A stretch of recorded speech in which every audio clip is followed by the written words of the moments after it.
ស្វាគមន៍ចូលមកកាន់ Channel របស់យើងខ្ញុំហើយក៏សូមអរគុណសម្រាប់ការចុច Subscribe និងដាក់សញ្ញាកណ្ដឹងរបស់ពុកម៉ែបងប្អូនទាំងអស់គ្នាផងដែរខ្ញុំបាទសូមជម្រាបសួរពុកម៉ែបងប្អូនអស់លោកលោកស្រីនិងនាងកញ្ញាជាទីគោរពនៅថ្ងៃនេះផងដែរយើងខ្ញុំសូមនាំយកអារម្មណ៍ពុកម៉ែបងប្អូនទាំងអស់គ្នាទៅតាមដានទស្សនាសម្ដាប់អំពីទំនាយហោរាសាស្ត្រប្រចាំឆ្នាំ2026របស់អស់លោកអ្នកដែលកើតនៅក្នុងឆ្នាំវកដែលយើងខ្ញុំបានធ្វើការដកស្រង់យកមកអានជូនតាមក្បួនហោរាសាស្ត្រដ៏ល្បីឈ្មោះរបស់ចិនសែបុរាណដូច្នេះសូមពុកម៉ែបងប្អូនខមមិនលេខនំសំណាងនេះគឺមានលេខ1លេខ7និងលេខ8ហើយសរសេរពាក្យថាសាធុចំនួន3ដងរួចស្ទះចេញភ្លាមដើម្បីទទួលបានលាភសំណាងចូលផ្ទះនិងសំណាងតាមជាប់ខ្លួនជារៀងរហូតដូច្នេះដើម្បីកុំឲ្យខាតពេលវេលាយូរសូមពុកម៉ែបងប្អូនតាមដានទស្សនាសម្ដាប់នៅទំនាយហោរាសាស្ត្ររបស់អស់លោកអ្នកដែលកើតនៅឆ្នាំវកសម្រាប់ឆ្នាំ2026នេះពី Channel របស់យើងខ្ញុំដូចតទៅ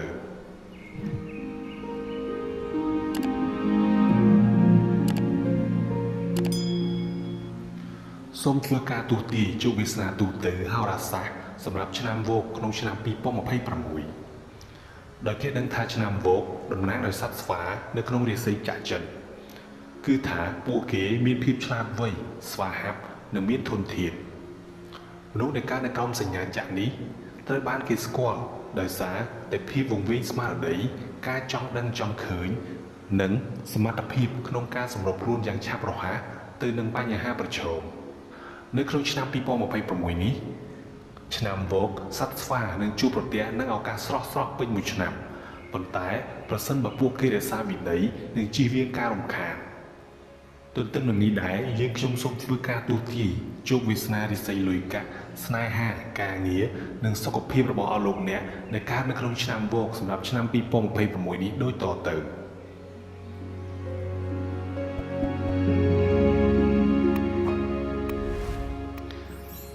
ទី1បុគ្គលិកលក្ខណៈ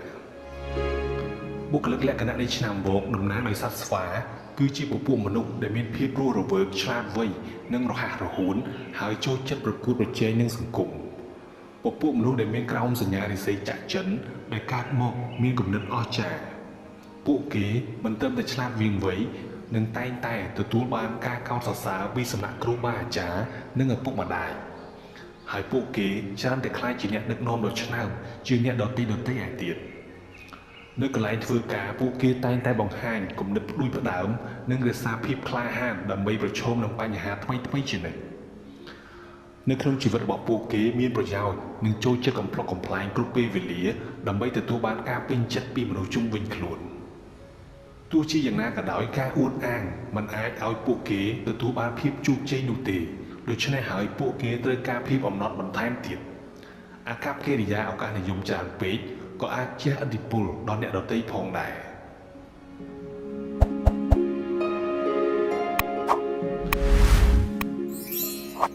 ទី2ជោគវាសនាទូទៅនៅក្នុងឆ្នាំ2026ក្បួនហុងស៊ុយនិងមុនស្នេហ៍ដែលនាំមកនៅលាភសំណាងសម្រាប់ឆ្នាំវកក្នុងឆ្នាំ2026មានដូចជាលេខនាំសំណាងគឺមានលេខ1លេខ7និងលេខ8ចំណែកឯពណ៌នាំសំណាងគឺមានពណ៌សពណ៌មាសនិងពណ៌ខៀវបើនិយាយអំពីទិសនាំសំណាងគឺមានទិសខាងជើងនិងទិសខាងលិច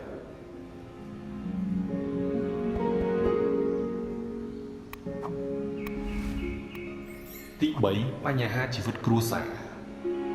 ចំពោះបញ្ហាជីវិតគ្រួសាររបស់ឆ្នាំវកសត្វស្វានៅក្នុងឆ្នាំ2026នេះគឺថាជីវិតគ្រួសារសម្រាប់សត្វស្វាទាមទារភាពចាស់ទុំនិងការទទួលខុសត្រូវកាន់តែច្រើនខណៈពេលដែលស្មារតីលេងសើចនិងយុវវ័យរបស់អស់លោកអ្នកនាំមកនូវសេចក្តីអំណរដល់អ្នកដែលនៅជុំវិញអ្នកវាប្រហែលជាមិនត្រូវបានទទួលស្វាគមន៍យ៉ាងល្អនៅក្នុងបញ្ហាគ្រួសារធ្ងន់ធ្ងរមួយចំនួនទេអស់លោកអ្នកត្រូវបានគេណែនាំឲ្យបង្ហាញភាពចាស់ទុំបន្តិចបន្តួចខាងផ្លូវចិត្តនិងបង្កើនជំនួយជាមួយនឹងកាតព្វកិច្ចផ្សេងទៀតកុំស្ទាក់ស្ទើរក្នុងការកំណត់គំនិតរបស់អស់លោកអ្នកនិងកំណត់ព្រំដែននៅពេលចាំបាច់សូមទទួលយកទំនួលខុសត្រូវនៅក្នុងក្រុមគ្រួសាររបស់អ្នកនិងចូលរួមក្នុងការប្រស្រ័យទាក់ទងដោយបើកចំហនិងស្មោះត្រង់ចំពោះនៅក្នុងសង្គមមិត្តភាពថ្មីទំនងជាពិសេសនៅក្នុងសហគមន៍ឬកន្លែងអាជីពរបស់លោកអ្នក ទ សូមដាក់វត្ថុហុងស៊ុយរូបនាវាទ្រព្យសម្បត្តិដើម្បីជានិមិត្តរូបនៃភាពរុងរឿងដែលហូរចូលនៅក្នុងក្រុមគ្រួសាររបស់លោកអ្នកដែលមិនចេះរីងស្ងួត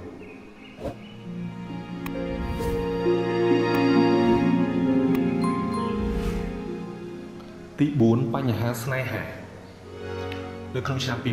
2026មុនស្នេហ៍ធម្មជាតិរបស់ឆ្នាំវោកសត្វស្វានឹងនាំឲ្យស្នេហារបស់លោកអ្នកនឹងคล้ายជាតំបន់គួរឲ្យរំភើបថាមពលសង្គមរបស់ឆ្នាំមមីសត្វសេះភ្លើងនឹងបំពេញបន្ថែមធម្មជាតិរបស់លោកអ្នកជួយឲ្យអ្នកឲ្យតាក់ទាញការតភ្ជាប់ថ្មីដោយគ្មានការប្រឹងប្រែងចំពោះការទំនាក់ទំនងដែលមានស្រាប់អាចទទួលបានអត្ថប្រយោជន៍ពីភាពកក់ក្ដៅខាងអារម្មណ៍និងពេលវេលាទោះជាយ៉ាងណាក៏ដោយថាមពលចៃចង់របស់លោកអ្នកអាចចោទជាសំណួរនៃភាពស្មោះត្រង់ពីដៃគូរបស់លោកអ្នកបានការយល់ច្រឡំដែលចាក់ឫសនៅក្នុងការសង្ស័យអាចបណ្ដាលឲ្យមានភាពតានតឹងកាន់តែខ្លាំងភាពស្មោះត្រង់និងការប្រស្រ័យទាក់ទងបើកចំហនឹងមានសារៈសំខាន់ក្នុងការទំនាក់ទំនងរបស់លោកអ្នកឲ្យរឹងមាំការធ្វើផែនការគូស្វាមីភរិយាសម្រាប់កុមារគួរតែចូលទៅចិត្តវាដោយភាពប្រសើរនិងការសម្រេចចិត្តរួមគ្នាឆ្នាំនេះនឹងមានសកម្មភាពនិងមានល្បឿនលឿនដូច្នេះវាចាំបាច់ណាស់ក្នុងការធានាការត្រៀមខ្លួនទៅវិញទៅមកមុនពេលពង្រីកក្រុមគ្រួសាររបស់អ្នកសូមដាក់វត្ថុហុងស៊ុយទាកុកងើដើម្បីលើកទឹកចិត្តសេចក្តីស្រឡាញ់និងភាពសុខដុមរមនានៅក្នុងការទំនាក់ទំនងរបស់លោកអ្នកឲ្យកាន់តែស្អិតរមួតបន្ថែមទៀត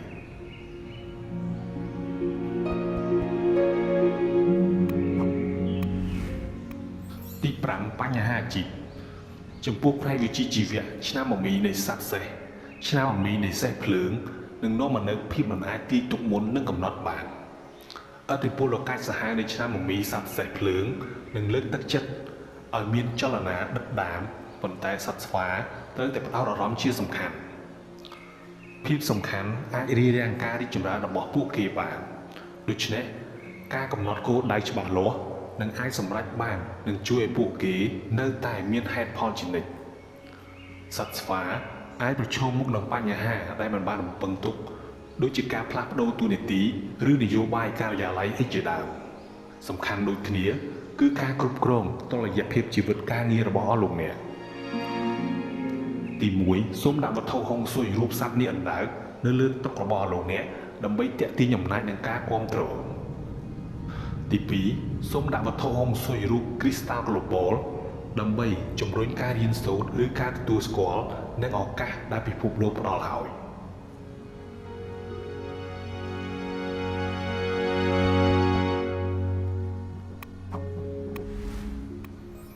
ទី6បញ្ហាហិរញ្ញវត្ថុបើយោងតាមហោរាសាស្ត្រចិនឆ្នាំវោកតំណាងដោយសត្វស្វាក្នុងឆ្នាំ2026ខាងមុខនេះហិរញ្ញវត្ថុឆ្នាំនេះនឹងមិនអាចទាយទុកជាមុនបាននោះទេព្រោះថានឹងមានហានិភ័យដោយសារតែការចំណាយភ្លាមវិធីសាស្ត្រដែលមានវិន័យចំពោះប្រាក់នឹងធានាថាអស់លោកអ្នកនឹងស្ថិតនៅលើការមានស្ថិរភាពពេញមួយឆ្នាំសូមផ្ដល់អាទិភាពដល់តម្រូវការដែលចង់បាននិងបង្កើតមូលនិធិបន្ទាន់មួយដើម្បីទ្រទ្រង់ប្រឆាំងនឹងការចំណាយដែលមិនបានគ្រោងទុកដូចជាការព្យាបាលសុខភាពជាដើមសូមស្វែងរកការងារឯករាជ្យដើម្បីចាប់យកឱកាសប្រាក់ចំណូលអកម្មហូរចូលបន្ថែមឬគំនិតអាជីវកម្មច្នៃប្រឌិតដែលស្របតាមជំនាញរបស់លោកអ្នកទី1សូមដាក់វត្ថុហុងស៊ុយរូបកង្កែបប្រាក់ឆានជូនៅជិតចកចូលនៃកន្លែងប្រកបអាជីវកម្មរបស់លោកអ្នកដើម្បីស្វាគមន៍ភាពសម្បូរសប្បាយទី2សូមដាក់វត្ថុហុងស៊ុយរូបនាវាទ្រព្យសម្បត្តិដើម្បីជានិមិត្តរូបនៃភាពរុងរឿងដែលហូរចូលមកក្នុងក្រុមគ្រួសាររបស់លោកអ្នកមិនចេះដាច់ទី3សូមដាក់វត្ថុហុងស៊ុយវូលូដើម្បី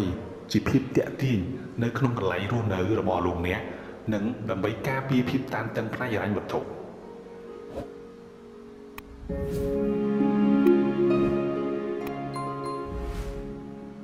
ទី7បញ្ហាសុខភាពចំពោះបញ្ហាសុខភាពរបស់ឆ្នាំវោកសត្វស្វាក្នុងឆ្នាំ2026ខាងមុខនេះទាមទារការយកចិត្តទុកដាក់និងការបដិញ្ញាចិត្តពីសត្វស្វាខ្លួនឯងផ្ទាល់ហើយថាមពលដែលមានទម្ងន់ខ្ពស់នៃសត្វសេះអាចនាំឲ្យមានការឆេះប្រសិនបើអស់លោកអ្នកមិនផ្ដល់អាទិភាពដល់សុខភាពជាមុននោះការចូលរួមនៅក្នុងសកម្មភាពរាងកាយទៀងទាត់ គឺមានសារៈសំខាន់នៅក្នុងឆ្នាំនេះមិនត្រឹមតែដើម្បីគ្រប់គ្រងភាពរឹងមាំរបស់លោកអ្នកប៉ុណ្ណោះនោះទេប៉ុន្តែថែមទាំងសម្រាប់ការគ្រប់គ្រងភាពតានតឹងនិងរក្សាស្ថិរភាពផ្នែកអារម្មណ៍ផងដែរសូមចូលរួមជាមួយនឹងក្លឹបកីឡាឬចុះឈ្មោះចូលរៀនថ្នាក់ហាត់ប្រាណដើម្បីកំណត់ពេលធ្វើសកម្មភាពខាងក្រៅជាប្រចាំកីឡាឬការហាត់ប្រាណជាក្រុមនឹងជួយឲ្យលោកអ្នកឲ្យមានភាពស៊ីសង្វាក់គ្នាខណៈពេលការផ្ដល់ឱកាសឲ្យអស់លោកអ្នកបានជួបមនុស្សថ្មីៗនិងបង្កើតមិត្តភាពថ្មីៗសុខភាពផ្លូវចិត្តគឺមានសារៈសំខាន់ខ្លាំងណាស់ឆ្នាំ2026នេះអាចនឹងនាំមកនូវភាពតានតឹងនិងភាពមិនប្រកបប្រជាដូច្នេះឲ្យលោកអ្នកត្រូវតែសកម្មអំពីការគ្រប់គ្រងស្ត្រេសរបស់លោកអ្នកការអនុវត្តក្នុងការធ្វើសមាធិឬហាត់យូហ្គាអាចនឹងជួយរក្សាភាពស្ងប់ស្ងាត់ផ្នែកខាងក្នុងរបស់លោកអ្នកបានយ៉ាងល្អសូមដាក់វត្ថុហុងស៊ុយវូលូនៅជិតគ្រែគេងរបស់លោកអ្នកសម្រាប់ចម្រើនសុខភាពនិងការការពារពីជំងឺដង្កាត់ផ្សេងៗ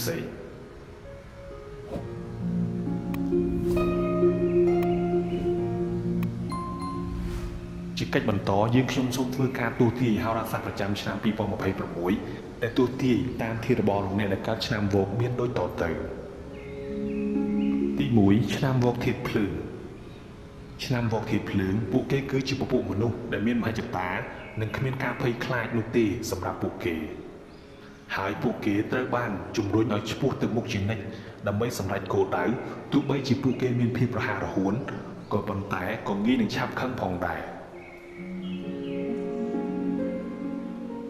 ទី2ឆ្នាំវោកធាតុឈើឆ្នាំវោកធាតុឈើពួកគេគឺជាពពួកមនុស្សដែលមានចិត្តសប្បុរសនិងចេះយល់ចិត្តពួកគេចូលចិត្តជួយអ្នកដទៃនិងប្រកាន់ជំនឿខ្លួនឯងខ្លាំងទោះបីជាពួកគេអាចរឹងចចេះនៅពេលខ្លះក៏ដោយទី3ឆ្នាំវោកធាតុទឹកឆ្នាំវោកធាតុទឹកពួកគេគឺជាពពួកមនុស្សដែលមានភាពវាងវៃនិងរហ័សរហួនខាងផ្លូវចិត្តពួកគេចូលចិត្តទទួលបានការចាប់អារម្មណ៍ពីមនុស្សជុំវិញខ្លួនប៉ុន្តែពួកគេក៏នឹងអាចឆ្លងកាត់ភាពជឿជាក់លើខ្លួនឯងឬការក្រអឺក្រទម